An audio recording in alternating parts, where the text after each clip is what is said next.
This one is simple. Greg Keyes, maker of the Godzilla King of the Monsters novel, approved of this fan art, though without the spikes. No discussion here.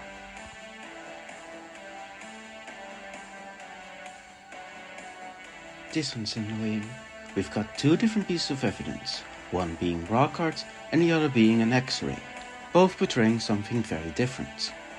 Though the X-rays are mostly placeholders, and the creator of the movie actually confirmed it.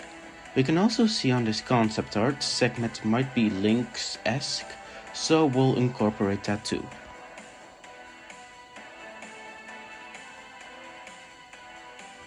This is the only thing we have. Some rock art, though that is more than enough. This one is simple.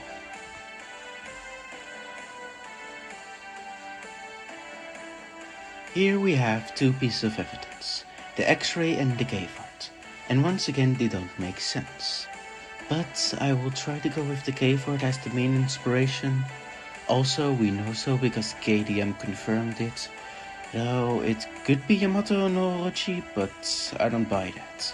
Also, Yamato no Orochi should have 8 heads, if it were to have multiple heads at least. Now the X-ray. The X-ray seems to be showing a starfish-like body, but we already have Typhons, so it doesn't make much sense for there to be 2 starfish titans. So we will instead make things the wings the Titan seems to have.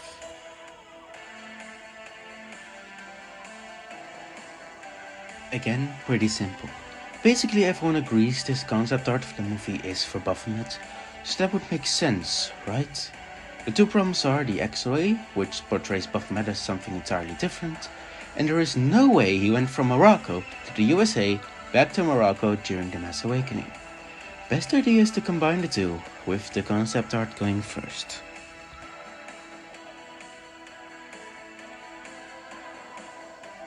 For this one, we have the X-ray, which portrays a starfish-like titan. Now, this would make sense. My one question is, why the fuck is his name Typhon?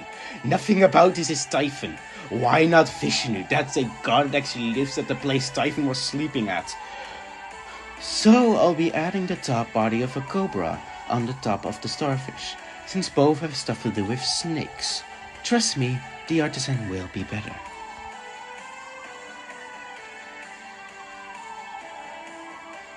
We have an X-ray, though this seems very much just weird. It could be serpentine, like the rainbow serpent, but we already have a snake titan in the form of Tiamat, so I'm hoping for something better. So it's mythology time, though I am not using the well-known Bunyip, as it was a thing started by a snake oil salesman to get more visitors to Australia. My favorite idea would be the Wowie, who was a large lizard in Aboriginal mythology. Just this seems interesting to me.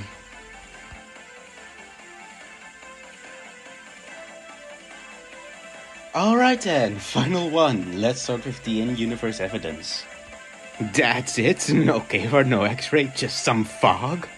Welp, mythology, take the fucking wheel.